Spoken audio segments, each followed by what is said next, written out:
지난 주일에는 우리가 고린도전서 15장의 21절부터 26절을 읽었습니다. 오늘은 42절부터 49절을 읽겠습니다. 42절입니다.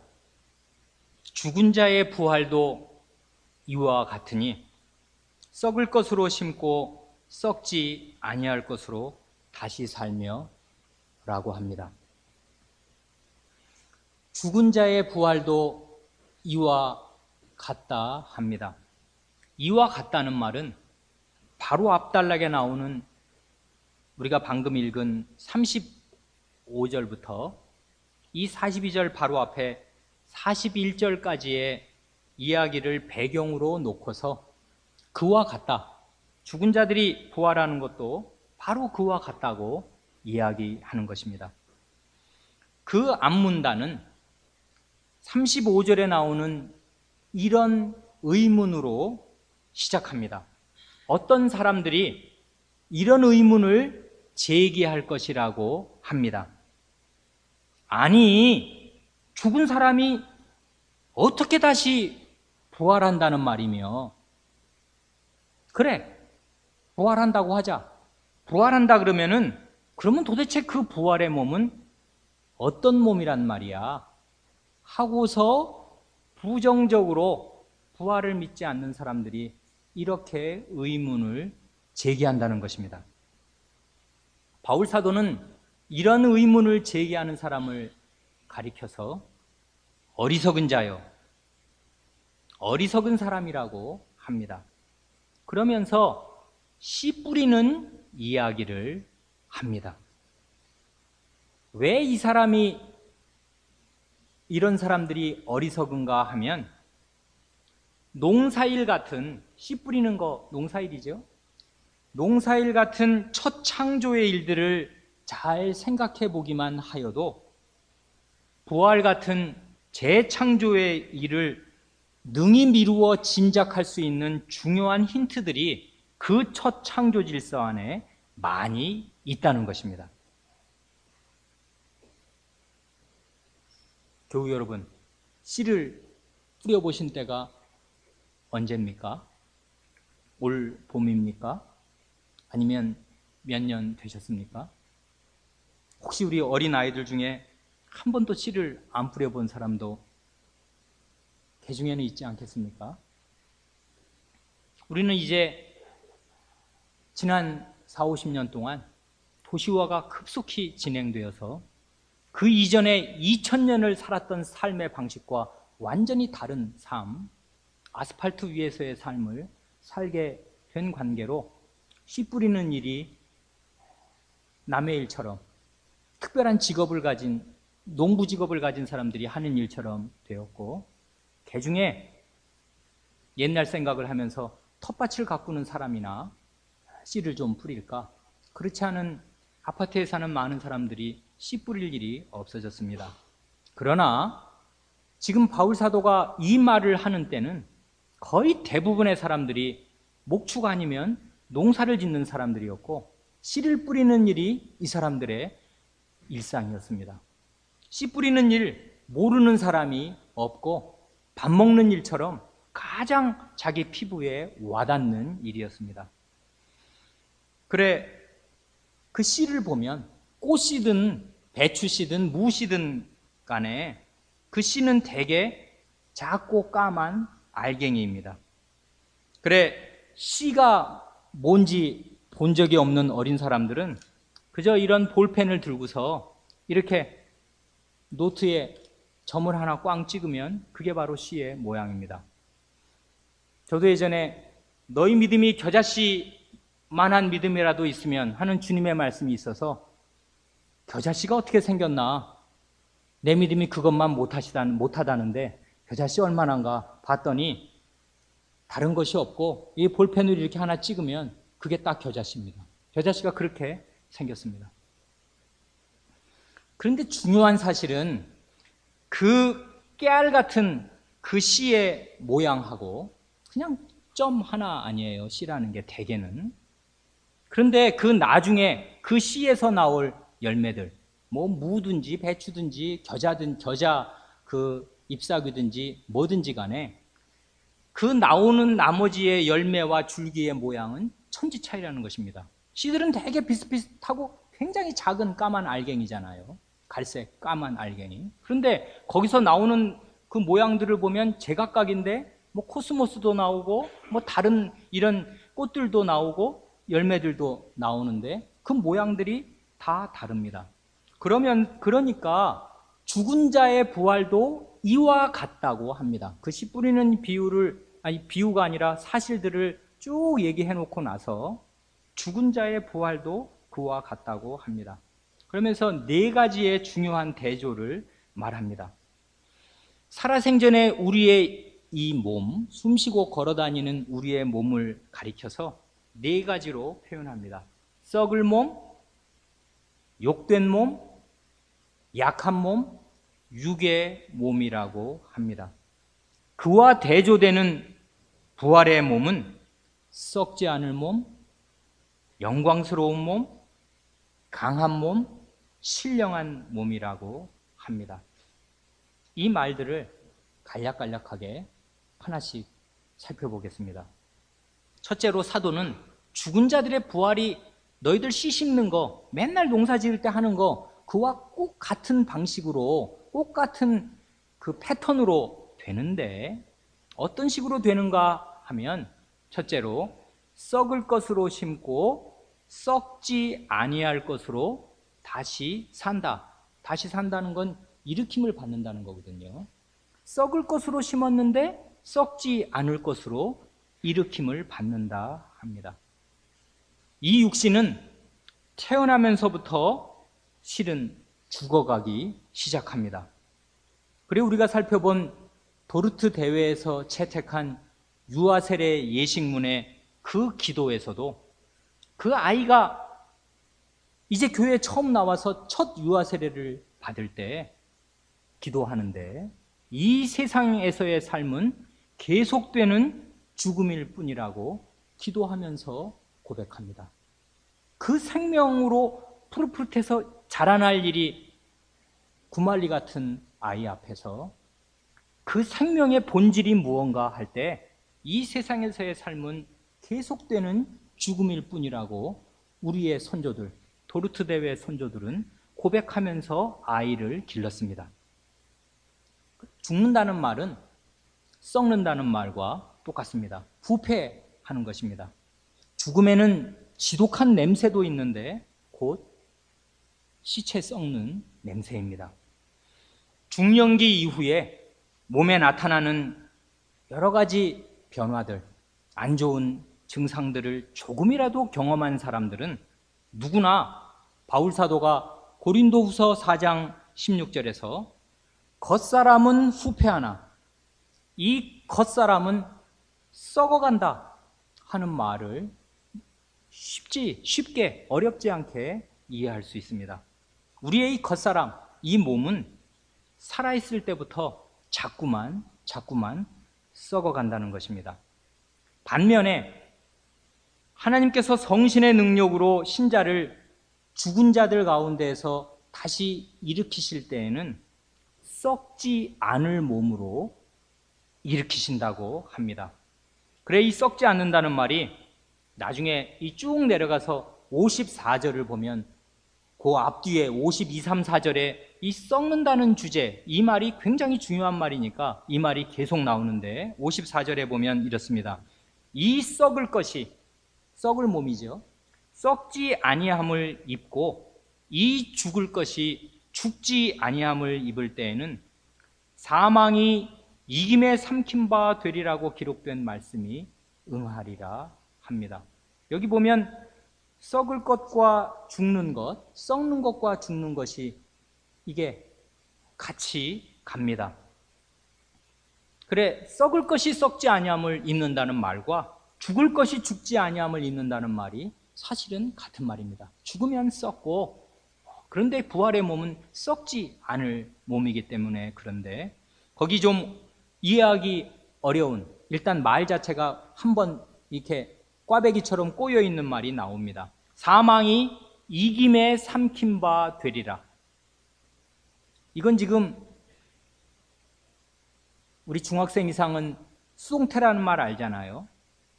이 능동이 아니라 수동이라는 말이에요. 사망이 이김에 삼켜진다.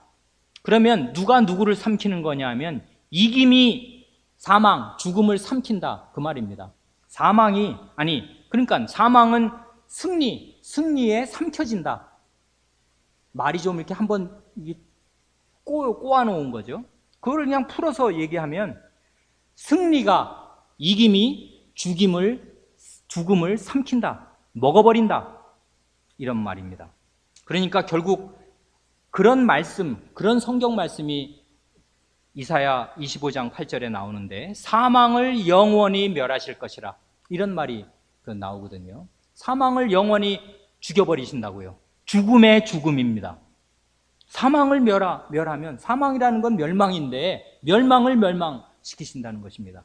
그래서 승리가 죽음을 먹어버리는 때가 오는데 그런 말씀이 이때에 이루어지게 될 것이라 합니다. 그래, 이 썩는 것과 죽는 것은 아주 밀접한 관계가 있는데 실은 이 썩지 않는 것이 하나님의 속성입니다. 그러니까 이게 간단한 말이 아닙니다. 하나님만 썩지 않으십니다. 디모데전서 1장 17절에 바울 사도가 디모데를 가리켜서 교훈을 할 때 이렇게 말합니다. 하나님을 가리켜 이렇게 말합니다. 만세의 왕, 이건 영원한 왕이라는 말이죠. 한 세대가 30년이면 만 세대면 3만 년인데 뭐 그렇게 따지는 게 아니라 한없이 가는 이 영원한 왕, 만세대의 왕, 곧 썩지 아니하고 보이지 아니하고 홀로 하나이신 하나님께 존귀와 영광이 세세토록 있을지어다. 아멘 합니다. 하나님을 가리켜 영원한 왕이신데, 영원한 왕이신 이유란 썩지 않기 때문에, 보이지 않고 홀로 계신 하나님, 썩지 않는 것과 영원한 것을 딱 이렇게 붙여 놓았습니다. 그런가 하면 그리스도께서 왜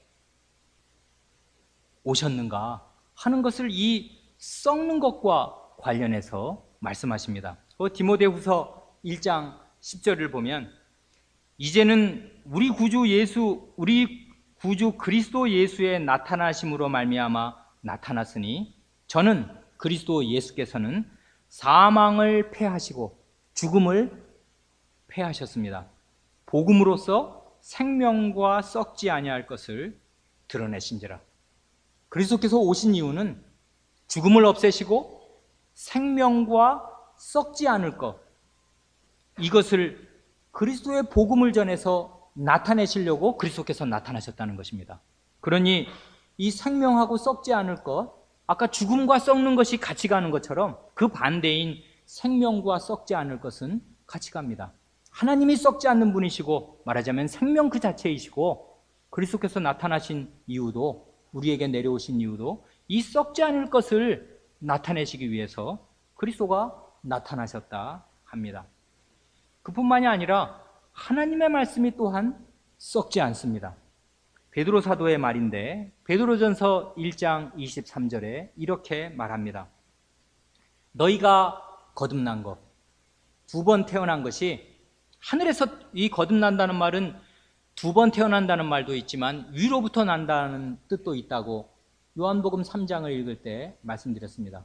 너희가 위로부터, 하늘로부터 태어난 것이 썩어질 씨로 된 것이 아니요 썩지 아니할 씨로 된 것이니 하나님의 살아있고 항상 있는 말씀으로 되었느니라. 하나님의 말씀을 가리켜서 살아있는 말씀, 생명의 말씀, 그러니까 항상 있는 말씀, 영원한 말씀, 생명의 말씀과 영원한 말씀인 이 하나님의 말씀으로 너희가 위로부터 태어나게 되었는데 이 씨가 바로 썩지 아니할 씨라 합니다. 그러니까 하나님 말씀은 아주 희한한 씨입니다. 씨는 원래 죽어야 열매를 맺고 싹이 나는 거, 싹이 나고 열매를 맺는 거 아닙니까? 씨는 죽어야 되는데 하나님의 말씀은 씨는 씨여서 생명을 무수히 불러일으키고 열매로 낳는 씨인데 희한합니다. 썩지 아니할 씨입니다. 생명이 있고 항상 있는 영원한 씨인데 이 씨 자신은 안 썩으면서 사람들에게 생명을 주어서 위로부터 하늘로부터 태어나게 합니다. 그러니 이 썩지 않는다는 말, 이게 하나님하고 관련해서 쓰이고 하나님의 말씀과 관련해서 쓰이고 예수 그리스도께서 오신 목적과 관련해서 쓰입니다.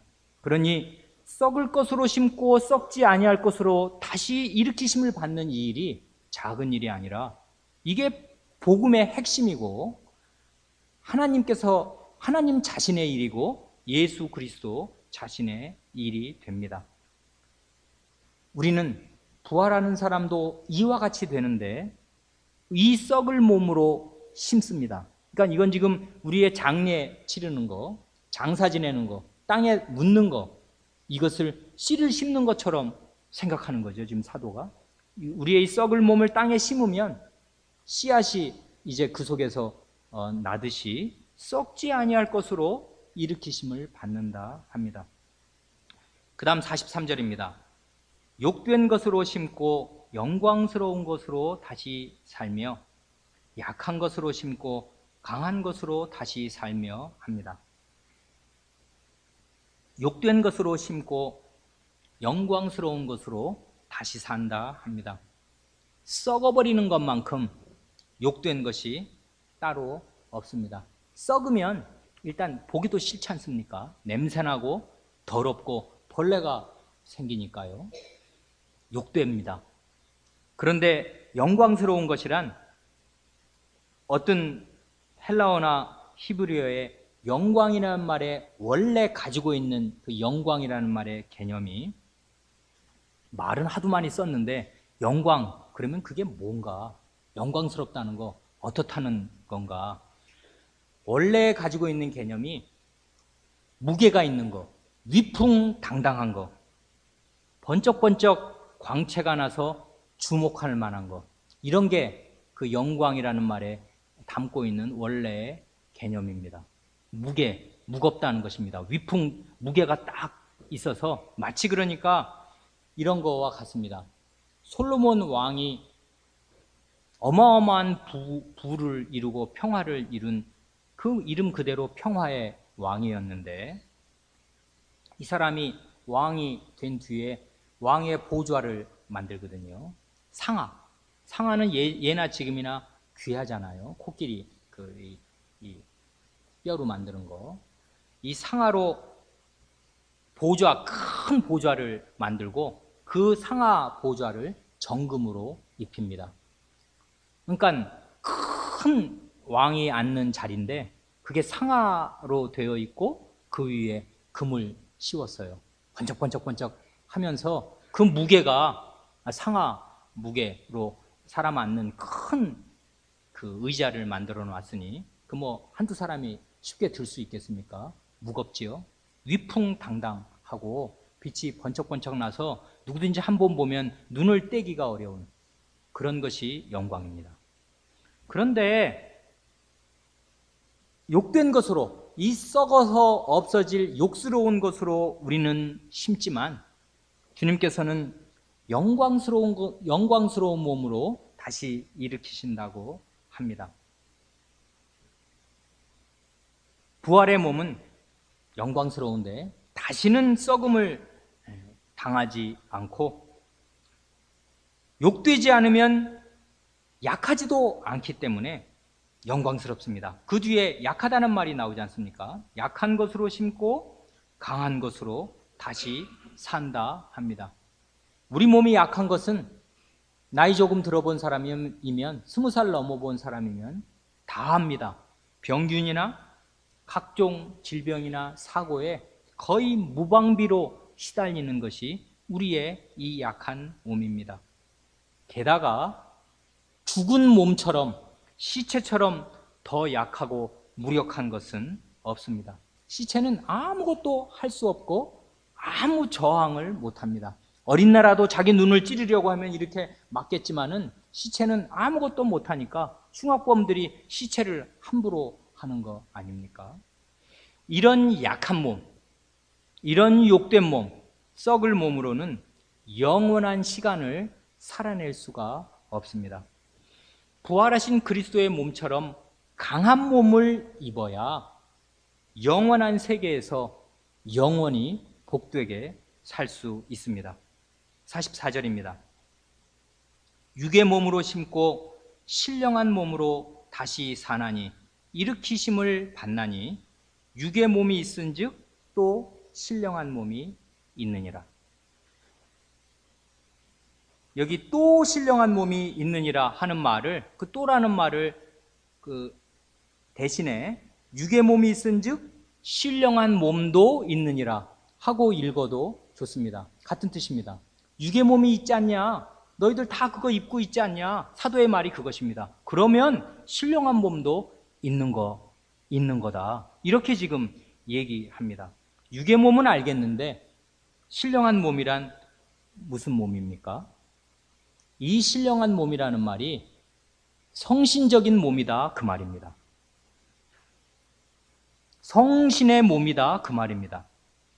아니, 성신은 신이시고 몸이 없는데 성신적인 몸이란 무슨 뜻입니까? 성신적인 몸이란 성신, 곧 창조주시면서 무궁한 생명의 능력이신 성신께서 충만히 그 안에 임재하시고 역사하셔서 그 능력을 유감없이, 제한 없이, 막힘 없이 다 발휘하시는 몸이 성신적인 몸, 여기서 말하는 우리말 번역으로 신령한 몸입니다. 성신의 몸. 사도는 육의 몸이 있은즉 또 신령한 몸이 있느니라 하여서 여기 육신의 몸, 이 육의 몸, 우리들이 입고 있는 이 몸과 성신적인 몸을 대조합니다. 이 대조가 바로, 육신과 성신의 대조가 바로 로마서 1장 3절 4절에서 우리가 봤던 그 육신과 성신의 대조 아닙니까? 이 아들로 말하면, 그리스도로 말하면 육신으로는 다윗의 혈통에서 나셨고 성결의 영, 성신으로는 죽은 가운데서 부활하여 능력 있는 하나님의 아들로 지명되셨으니 할 때 그 육신으로는 어떻게 됐고 성신으로는 어떻게 됐다 할 때 복음을 제시하는 방식과 똑같은 것입니다. 육신은 이렇게 약한데 성신은 그렇지 않다. 성신의 능력을 얘기하면서 가장 중요하게 꼽는 것이 부활하여 능력 있는 하나님의 아들로 입증된 것, 부활의 능력과 이 성신을 딱 붙여놓고 이야기하는데 육신과 대조되는 방식으로 이야기합니다. 육신으로 그리스도께서 육신으로 이 몸을 입고 다윗의 혈통에서 나신 것도 이 세상에서 볼 때는 영광이지요. 하나님의 언약을 이루는 것도 되고 또 왕손이잖아요. 왕가에서 나셨단 말이에요. 그러니까 육신으로 볼 때는 다윗의 씨로 나신 것도 영광이고 귀한 일이라고 할 수 있는지 모르지만은 그것은 성신의 능력으로 부활하신 것에 비하면 차라리 약한 것이고 욕된 것입니다. 성신의 능력으로 부활하는 것, 성신적인 몸을 입는 것은 그만큼 강하고 영광스러운 것입니다. 그 다음 45절이 대단히 중요한 구절입니다. 기록된 바 첫사람 아담은 산 영이 되었다 함과 같이 마지막 아담은 살려주는 영이 되었나니. 기록된 바, 이건 지금 구약 성경을 인용할 때 바울 사도가 늘 하는 말입니다. 구약 성경에 이런 기록이 있다는 것입니다. 어떤 기록이냐면 첫사람 아담은 산 영이 되었다 하는 말이 구약에 있는데 그것처럼 마지막 아담은 산 영이 아니라 살려주는 영이 되었다 합니다. 어디에 구약에 첫사람 아담이 산 영이 되었다는 말이 나옵니까? 똑같은 말로 나오지 않습니다. 그런데 사도는 창세기 2장 7절을 지금 가져다가 인용하면서 이 말을 하고 있는 것입니다. 창세기 2장 7절에 여호와 하나님이 흙으로 사람을 지으시고 생기를 그 코에 불어넣으시니, 그 다음이 인용문인데 사람이 생령이 된지라 하는 말씀이 있잖아요. 하나님이 흙으로 사람을 지으시고 그 코에다가 생기를 불어넣으시니까 그 다음인데, 사람이 생령, 살아있는 영이잖아요. 산영이잖아요. 산영이 된지라, 요 말을 가져다가 아담이란 말은 집어넣고 첫이라는 말도 집어넣어서 사도가 인용을 할 때 좀 자유롭게 인용하는 거지요. 사람이 생령이 된지라, 사람이 산령이 된지라, 이렇게 말을 인용하면 완전히 따옴표, 큰 따옴표를 해서 그대로 인용하는 건데, 사도니까 그렇게 인용하지 않고 해석을 해가면서 인용하는 것입니다. 첫사람 아담은 산령, 생령이 되었다라고 기록되었지 않느냐, 그렇게 말하는 것입니다. 이 생령이 산령입니다. 여기에 이 구절에 45절에 두 가지 대조가 나오는데, 이 대조를 잘 붙잡아야 복음이 무엇인가를 확실히 이해하게 됩니다. 두 가지 대조란, 첫사람 아담과 마지막 아담이 일단 대조되지 않습니까? 처음과 마지막, 처음과 끝입니다. 첫사람, 첫 아담, 마지막 아담. 그 다음에 또 하나가 대조되는 게 산영과 살려주는 영, 이게 대조가 되잖아요. 첫 번째 대조부터 살펴보겠습니다. 첫사람 아담과 마지막 아담의 대조. 이미 사도는 이 45절 이야기를 하기 전에 22절에서, 우리가 지난주에 읽었던 22절에서 아담 안에서 모든 사람이 죽은 것 같이, 실은 죽는 것 같이, 현재형이니까요. 아담 안에서 모든 사람이 죽고 또 죽는 것처럼, 현재 진행형으로 죽는 것처럼 그리스도 안에서 모든 사람이 삶을, 생명을, 영원한 생명을 얻으리라 하였습니다. 그때 아담하고 그리스도를 딱 대조시켰는데, 여기서는 역사의식을 더 불어넣어서, 그때는 그냥 아담과 그리스도잖아요. 그렇게만 해도 알 수 있는데, 이제는 사도는 그 정도만 알아서는 안 되고 역사의식을 제대로 가져라, 지금 역사가 어떻게 흘러가는지 아냐 모르냐 하는 마음을 담듯이 첫, 마지막 이렇게 넣어서 아예 그리스도란 말을 빼버리고 첫사람 아담과 마지막 아담, 이렇게 해서 역사를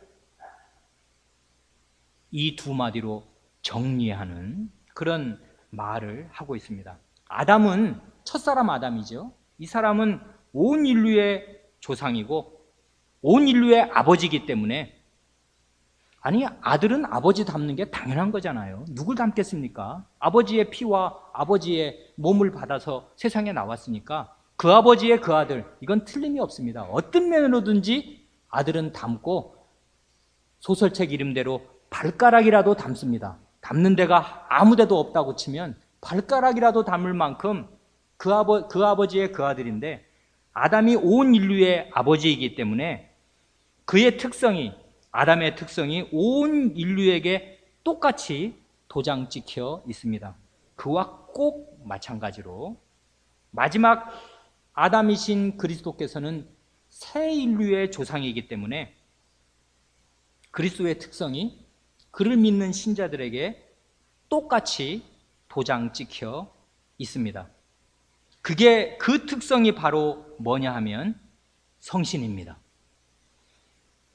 첫사람 아담의 특징이 육신이라면은 산영이요, 마지막 아담이신 그리스도의 특징은 성신입니다. 하나님입니다. 그래, 그 다음 대조로 자연스럽게 넘어갑니다. 산영과 살려주는 영. 아까 첫 번째 대조에서 우리가 놓치지 말아야 할 것이, 첫사람 아담과 이 마지막 아담을 대조할 때 이것이 인류 역사의 마지막이라는 것입니다. 다시는 더 훌륭한 사람, 더 멋진 구원자 나타나는 일이 없습니다. 이 마지막이라는 말이 이 종말이라는 말입니다. 원래 뜻이 그렇습니다. 마지막 아담, 곧 종말의 아담입니다. 이제 역사는 드디어 이 아담이, 마지막 아담이 오심으로 해서 오시는 그날로부터 종말의 시기에 들어간 것입니다. 이제 세계 역사는 올 때까지 다 왔습니다. 지금이 구원의 날이고 지금이 은혜 받을 때지 이때를 놓치면 없습니다. 언제까지 이대로 계속 가는 것이 아닙니다. 끝이 왔습니다. 종말의 아담이 왔습니다. 첫사람 아담이 있을 때까지는 인류 역사가 계속 진행될 것처럼 보였는데 마지막 아담이 옴으로 해서, 종말의 아담이 옴으로 해서 인류 역사가 이제 드디어 하나님이 원하시는 마지막 추수 때가 된 것입니다. 가을입니다. 이제 추수가 시작됩니다. 끝이 옵니다. 이미 왔습니다. 끝이 이미 왔고 이 때를 놓치면 다시는 하나님의 역사에서 기회가 없는 것입니다. 그래 첫사람과 마지막 이 때에 관한 의식이 충실하는 가운데 이 사도가 이 말을 하는 것입니다. 지금이 마지막 때다, 종말의 때다 하는 것입니다. 그 대조를 가지고서 산 영과 살려주는 영을 대조합니다. 산 영, 우리말 번역으로는 대단히 아쉽게 같은 영입니다. 똑같다고 생각하잖아요. 살아있는 영, 살려주는 영. 아, 그렇구나. 영이 뭐야 그럼? 이렇게 그냥 생각하는데 실제로는 이 산 영의 영하고 살려주는 영의 영하고가 같은 단어가 아닙니다. 어떻게 같은 단어가 아닌지 보겠습니다. 산 영이라는 말은 창세기 2장 7절로 가면 한자말로 그냥 바꾸면 생령이잖아요. 살 생자. 산영, 생령. 아담이 코에 호흡을 불어넣으니까 생령이 된지라 할 때 그 산영이라는 말, 생령이라는 말은 그냥 문자 그대로 직역을 하면 살아있는 목숨, 이 목의 숨이 목숨 아니에요. 이 목의 숨이 왔다 갔다 하니까 목을 꽉 조르면 숨이 막혀서 죽지 않습니까? 목숨이 결국 산 사람의 생명 아니에요. 목숨이 생명이잖아요. 그러니까 하나님이 코에 호흡을 불어넣어서 숨을 이렇게 왔다 갔다 기도로 숨을 쉬는 거, 이게 사람의 생명이라고요. 그래서 산영 그러면, 그게 생명 그러면 무슨 다른 게 아니라 살아있는 목숨이다 그 말입니다. 이거를 히브리어에서는 그렇게 이 그림 언어로 표현하는 거예요. 목숨을 그러니까 이 생명을 어떻게 표현하냐면 이 목의 숨이라고 표현합니다. 실제로 히브리 사람들은 목의 숨이라고요. 목숨이라고요. 그러니까 이게 정말 실제 우리와 맞아요. 이 목숨을 딱 이렇게 끊어놓는다 하는 건 목을 꽉 조른다는 거니까요. 목숨이 생명입니다. 그렇죠? 그런데 이걸 헬라 사람들은요, 히브리 사람은 전체적으로는 동양 사람이거든요. 헬라 사람은 서양 사람이거든요. 이 헬라 사람들은 이런 걸 어떻게 표현하냐면 살아있는 영혼이라고 표현합니다. living soul. soul, 영이라는 말로, 영혼이라는 말로 이런 걸 표현한다고요. 그러니까 원래 히브리어를 읽으면 살아있는 목숨인데, 목숨. 그런데 이거 똑같은 말을 살아있는 영혼이라는 말로 헬라 사람들은 표현합니다. 그러니까 살아있는 영, 산 영혼 하면은 영혼만 살아있고 우리 영혼과 육신을 대비하는 말이 전혀 아닙니다. 산 영 그러면 그냥 산 사람. 그래서 영어 성경을 보면 이 산 영이라는 말을 a living soul 이렇게 번역하기도 하고 a living being, 살아있는 존재 이렇게 번역하기도 합니다. 존재 자체가 살아있다고요. 지금 숨쉬고 있으니까요. 그러니까 이 산영이라는 말은 다른 말로 하면 그냥 살아있는 사람을 말하는 것입니다. 영혼만 꼬르륵 하고 무슨 영혼이 어디 있습니까? 우리 몸에 영혼 보셨습니까? 그 영혼, 그런 걸 지금 영혼을 말하는 게 아니고 산 존재를 말하는 것입니다. 아담은 어떤 사람이 됐습니까? 하나님이 호흡을 불어넣으셔서 산 존재가 걸어다니고 숨쉬고 움직이고 이런 산 존재가 되었다 하는 것입니다. 그걸 우리가 모를 수가 없습니다. 다 살아있는 사람들이고 지금 다 움직이고 하품도 하고 졸기도 하고 그러잖아요. 이게 산 사람의 하는 활동들 아니에요. 그런데 살려주는 영이 나옵니다. 첫사람 아담은 산영, 산 존재, 살아있는 존재가 존재인데 비해서 마지막 아담, 이 종말의 시대에 오신 이 예수 그리스도, 이 마지막 아담은 살려주는 영, 이때 영은 영혼의 영이 아니라 성신이란 뜻입니다. 푸뉴마라고요. 마지막 아담은 산 사람, 살아서 돌아다니는 이런 사람의 생명을 가지는 게 아니라 살려주는, 말하자면 생명을 주시는 성신이 되셨다 하는 것입니다. 이게 사도 바울이 가지고 있는 가장 중요한 말 중에 하나입니다.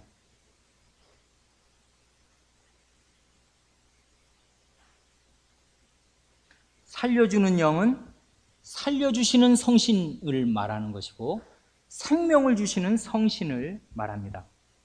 마지막 아담이신 그리스도께서 성신의 능력으로 부활하셔서 영원한 생명을 가지신 몸으로 무덤에서 일으키심을 받은 바로 그때부터 영원한 생명의 시대, 생명의 성신의 시대가 시작된 것입니다. 그리스도께서 오시는 때로부터 종말, 역사의 끝이 시작되었다고 말해도 좋지만 그리스도께서 육신을 입고 이렇게 다니실 때는 함부로 사람들이 할 만큼요. 돌로 치려고도 하고요. 뺨을 때리지를 않나, 얼굴에 침을 뱉지를 않나, 주먹으로 치지를 않나, 욕을 하지를 않나, 이렇게 우리랑 똑같은 이런 몸으로 이렇게 돌아다니셨으니까 아직 종말이 왔다는 거, 이걸 사람들이 알 수가 없었습니다. 많은 그리스도께서 부활하심으로써 부활하신 그 몸, 무궁한 생명의 능력의 성신의 힘으로 다시 무덤에서 일으키심을 받으셨을 때 그때 그리스도는 차원이 다른 몸으로 영원을 담을 수 있는 그 몸으로 강한 몸, 영광스러운 몸, 썩지 않을 몸을 가지신 사람으로 다시 일으키심을 받으셔서 역사는 이렇게 마감된다. 인류 역사는 이렇게 산 사람들이 계속 살아서 걸어다니다가 죽고 또 죽는 것으로 끝나는 것이 아니고 그리스도께서 부활하신 이 부활의 몸에 연합되어서 썩지 않을 몸, 강한 몸, 영광스러운 몸, 성신의 몸, 성신적인 몸을 입을 사람들이 그리스도를 믿으면 있는 것이고 안 믿는 사람들은 여전히 아담에 속하여서 그 아버지의 그 아들처럼 아담처럼 너는 흙이니 흙으로 돌아가라 하고 흙에 묻혀서 구더기가 먹는 그런 욕되고 약한 상태로 멸망하는 사람들로 양분된다. 이게 하나님께서 정하신 인류의 역사다. 이렇게 사도가 지금 이야기하는 것입니다. 아담 이래로 그리스도의 부활 때까지 수천 년 동안의 기나긴 인류의 역사가 산영, 생명들의 시대였다면, 즉 사람들이 태어나서 숨쉬고 돌아다니다가 결국은 그 숨이 끊어지고 숨이 멎어서 그 몸이 무참하게 썩어버리고 마는 죽음의 시대였다면 첫사람 아담의 시대가 산영이지만 이 산영이 살아서 언제까지나 산다 그 말이 아니잖아요. 아담이 죽습니다. 930년을 살았든 몇 년을 살았든 죽습니다. 썩습니다. 죽으면 다 무슨 소용이란 말입니까? 하나님이 그렇게 되라고 지으신 게 아니거든요. 그런데 결국은 모든 인류가 다 그 길로 갑니다. 예외가 어디 있습니까? 특별한 예외, 정말 퍼센티지에도 안 잡히는 엘리야 같은, 에녹 같은 그런 희한한 예외가 간혹 있지만 그런 건 너무나 희소한 예여서 나와 상관도 없는 것처럼 느껴지고 모든 인류는 그냥 다 죽고 또 죽고 썩습니다. 이런 죽음의 시대였다면 첫사람 아담의 시대가 산영들의 시대로서 사실은 살았으나 죽은 몸으로 살다가 결국은 죽어 없어지는 그런 시대였다면 이제 그리스도의 부활로 말미암아서 영원한 생명의 시대가, 성신의 시대가 열리는 것입니다.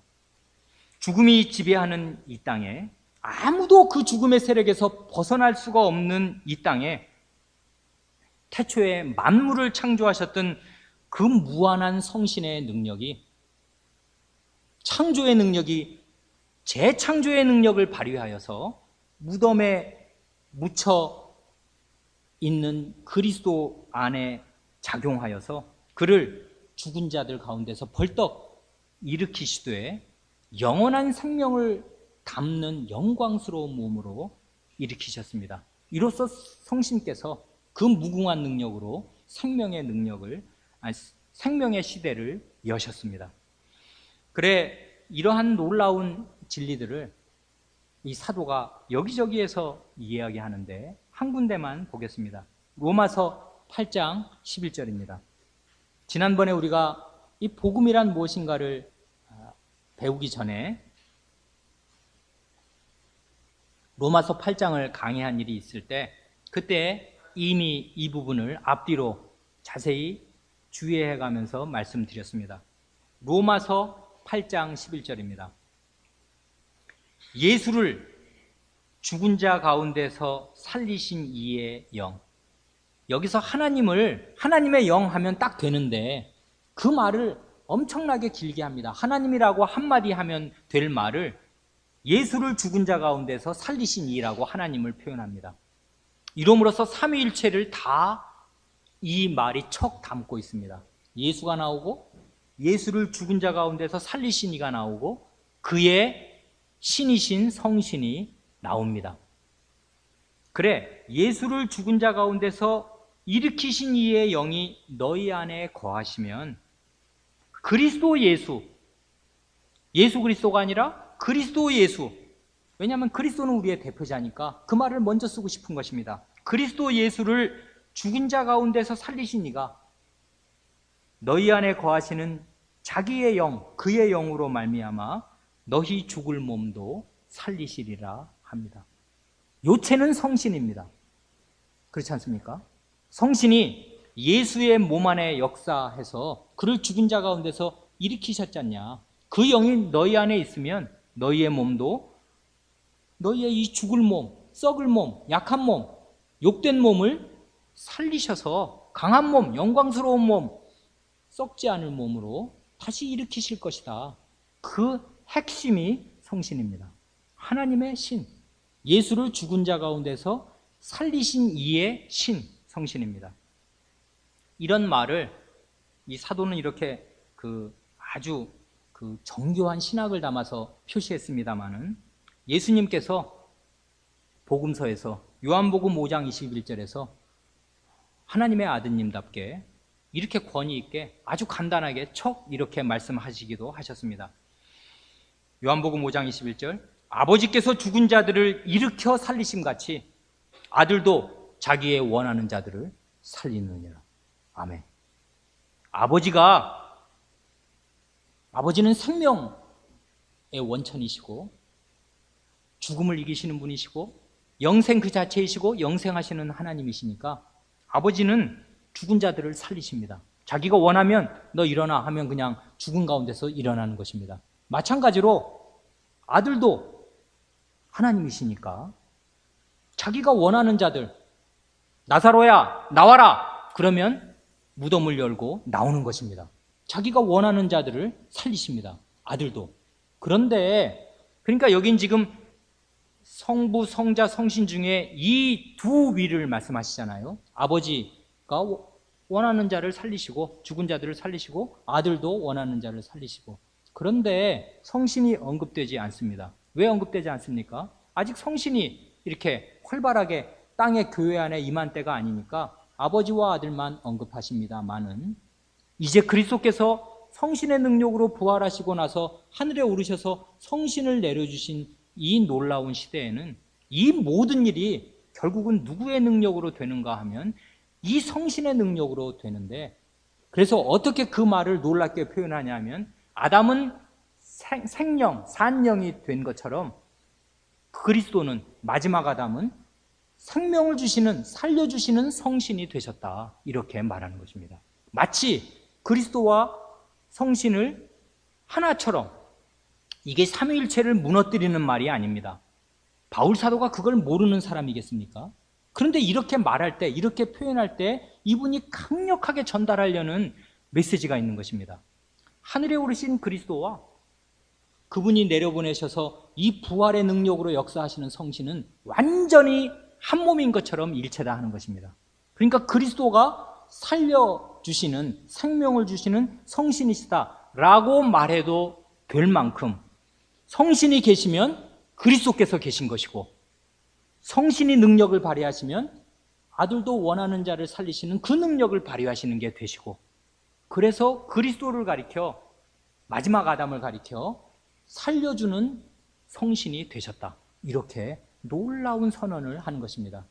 이 선언이 여기만 나오는 것이 아닙니다. 고린도후서 3장 17절에도 나중에 보면 주는 영이시니, 주는 성신이시니 주의 영이 있는 곳에는 자유함이 있느니라. 아니, 예수님을 가리켜, 높이 되신 그리스도를 가리켜서 주는 영이시니, 주는 성신이시니 하는 말을 합니다. 이게 지금 제2위 하나님과 제3위 하나님이 같다, 그 말을 하는 것이 아닙니다. 높이 되신 그리스도께서 부활하시고 난 뒤에 어떤 방식으로 능력을 행사하시는가, 너희들이 지금 어떤 시대에 사는가 알아야 한다. 지금 종말의 시대다, 마지막 시대인데 무궁한 생명의 능력이 죽음의 권세를 깨뜨리고서 이제 원하는 사람들을 턱턱 살려내는, 구약시대는 그런 걸 못 봤거든요. 못 봤습니다. 사람 살려내도 또 죽습니다. 영원한 생명을 가진 사람이라는 거 실체적으로 본 적이 없습니다. 그런데 예수 그리스도가 부활의 첫 열매가 되셔서 이 죽음이 지배하고 있는 역사 시기에 영원히 뚫고 들어왔습니다. 그럼으로써 역사의 종말이 시작되었습니다. 이제 그리스도 하나님이 문을 닫으시면 이 역사는 그야말로 끝날 것인데, 그럼으로써 이미 시작하신 그 영원한 생명의 시대가 영원히 계속될 것입니다. 성신의 능력으로 계속될 것입니다. 그래서 이 기록된 바 첫사람 아담이 산영이 되었다 함과 같이 마지막 아담은 살려주시는 성신이 되셨느니라 하시는 이 말씀이 어마어마한 이 역사를 읽는 지침이 됩니다. 이 말씀을 믿고서 우리는 그리스도께서 내가 세상 끝날까지 너희와 항상 함께 있으리라 하신 임마누엘의 약속을 능히 믿을 수가 있습니다. 생명의 성신께서 그리스도와 일체가 되셔서 활동하시는 그 시대에 내가 지금 살고 있기 때문입니다. 46절, 그러나 먼저는 신령한 자가 아니요 육 있는 자요 그 다음에 신령한 자니라. 이 신령한 자는 성신적인 몸, 그걸 말하는 거죠. 신령한 몸, 성신적인 몸이 육의 몸보다 더 우월합니다. 당연하지요. 강하고 영광스럽습니다. 물론입니다. 그러나 순서상 먼저 오는 것이 아니라는 것입니다. 하나님이 정하신 순서가 있는데, 먼저는 성신적인 몸이 아니고 육신의 몸, 우리의 이 몸이고 그 다음에 신령한 몸이다 합니다. 47절부터 48, 9절을 빠르게 보고 마치겠습니다. 첫사람은 땅에서 났으니 흙에 속한 자이거니와 둘째 사람은 하늘에서 나셨느니라. 무릇 흙에 속한 자는 저 흙에 속한 자들과 같고 무릇 하늘에 속한 자는 저 하늘에 속한 자들과 같으니 우리가 흙에 속한 자의 형상을 입은 것 같이 또한 하늘에 속한 자의 형상을 입으리라. 여기 맨 마지막 말도 마찬가지인데, 우리가, 주어가 우리죠. 우리가 흙에 속한 자의 모습을 입은 것처럼 그 다음에 또한이라는 말을 지우고 하늘에 속한 자의 형상도 입으리라 해도 똑같은 뜻입니다. 흙에 속한 자의 형상을 입은 것처럼 하늘에 속한 자의 형상도 입을 것이다 하는 말로 이 단락을 마칩니다. 첫사람 아담 이후에 온 인류는 흙에서 나와서 흙으로 돌아갑니다. 이것이 우리의 운명입니다. 우리가 첫사람 아담의 아들이 아닐 수 없기 때문에, 아담의 딸이 아닐 수 없기 때문에 우리의 운명은 이것입니다. 그러나 그리스도를 믿어서 그리스도 안에 있게 된 새로운 인류는 하늘에 속하신, 여기 지금 47절에 아담의 지상적인 기원과 예수님의 천상적인 기원을 대조하지 않습니까? 아담은 땅에서 났다, 땅으로 돌아간다. 그러나 둘째 사람, 마지막 아담은 하늘에서 오셨다. 기원이 하늘이다. 이 마지막 아담, 둘째 사람에게 속한 사람들, 그리스도를 믿으면 그렇게 되는데, 그리스도를 믿어서 그리스도 안에 있게 되는 새로운 인류, 이 신자들은 하늘에 속한 그리스도의 부활의 몸을 입고서 성신의 무궁한 능력으로 영원한 생명을 누리게 될 것입니다. 오늘 우리가 간략하게 읽은 이 문단 42절부터 49절의 이 8절에서 사도는 두 가지 결론을 도출합니다. 첫 번째 결론은 44절이고 두 번째 결론은 49절입니다. 첫 번째 결론은 육의 몸이 있은즉 신령한 몸도 있다, 이것입니다. 너희들이 지금 걸어다니는 이 육신의 몸 있지 않냐? 그러면 성신적인 몸도 있는 것이다. 그것도 모르냐? 씨를 심는 사람들이, 농사 짓는 사람들이 그걸 모르냐? 첫 창조 질서에서도 그런 게 나타나지 않느냐? 마찬가지로 그런 힌트들이 많이 주어졌듯이 육신의 몸이 있으면 성신의 몸도 있는 것이다. 이것이 첫 번째 결론입니다. 두 번째 결론은 바로 우리에게 떨어지는 결론입니다. 49절은 우리가 흙에 속한 자의 형상을 입은 것처럼, 육의 몸을 입은 것처럼, 한마디로 말하면 이것입니다.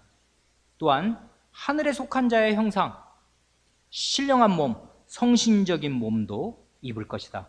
신자인 우리가 그 성신적인 몸을 입을 것이다. 이것이 사도의 결론입니다. 이것이 복음입니다. 교우 여러분, 이 복음을 믿으십니까? 믿으셔야 합니다. 우리 가운데 아직 신앙 고백을 확실하게 안 하고 긴가민가 하고 주저하는 분들, 혹은 과거에 얼떨결에 신앙 고백을 한 것 같은데 실제로는 불신자의 삶을 사는 것과 다를 바 없는 분이 계시다면 이 사실을 믿어야 합니다. 지금은 마지막 아담, 종말의 아담이 이미 와서 영원한 생명이 무엇인지를 몸으로 보여준 마지막 시대입니다. 이 시대를 놓치면 지금이 구원의 때이고 지금이 은혜 받을 만한 때이기 때문에 이 시대를 놓치면 다시 구원은 없는 것입니다. 이 때를 살려야 합니다. 이 때가 종말의 때이고 마지막 때인 것을 알고 그리스도를 믿고 성신께서 주시는 이 영생의 몸, 영원한 생명을 담을 수 있는 이 몸을 받을 그 새로운 인류 안으로 들어와야 합니다. 이것이 그러니까 기쁜 소식이고 이것이 복음입니다. 기도하겠습니다.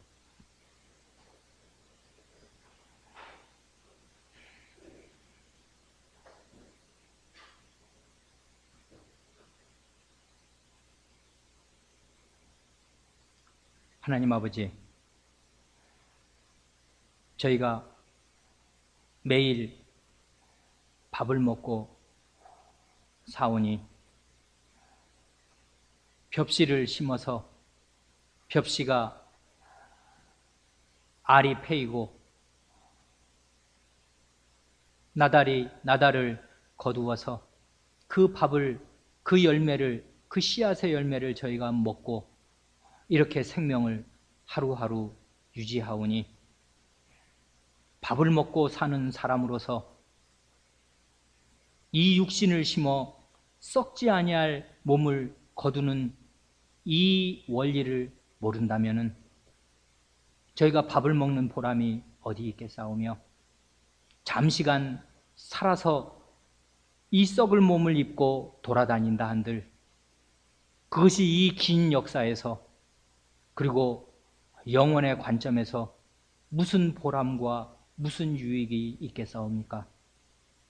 오직 죄인에게는 영원한 수치와 영원한 두려움과 영원한 형벌이 기다릴 뿐이오며 그리스도를 믿고 마지막 아담을 의지하여 새 인류가 될 때에는 저희의 미래는 밝고 저희의 미래에는 강한 몸, 영광스러운 몸, 썩지 않을 몸이 저희를 기다리겠사오니 저희가 예수 그리스도를 힘써 믿게 하여 주시고 예수 그리스도를 믿은 사람들은 오직 성신의 힘을 좇아 살게 하여 주시고 성신께서 어떤 분이시며 무엇을 하는지를 알게 하여 주시고 그리하여 자기 자신을 다 부인하고 오직 성신만을 의지하여 힘써 성신께 복종하고 살게 하여 주시옵소서.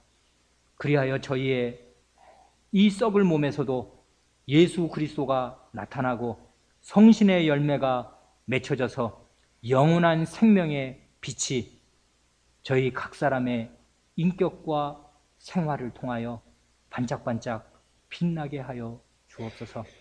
생명을 가진 사람들이 모여 싸우니 저희 가운데 죽음의 냄새가 없어지게 하여 주시고 미움의 냄새가 없어지게 하여 주시고 성신의 열매인 사랑의 냄새와 향기가 가득 퍼지게 하여 주시옵소서.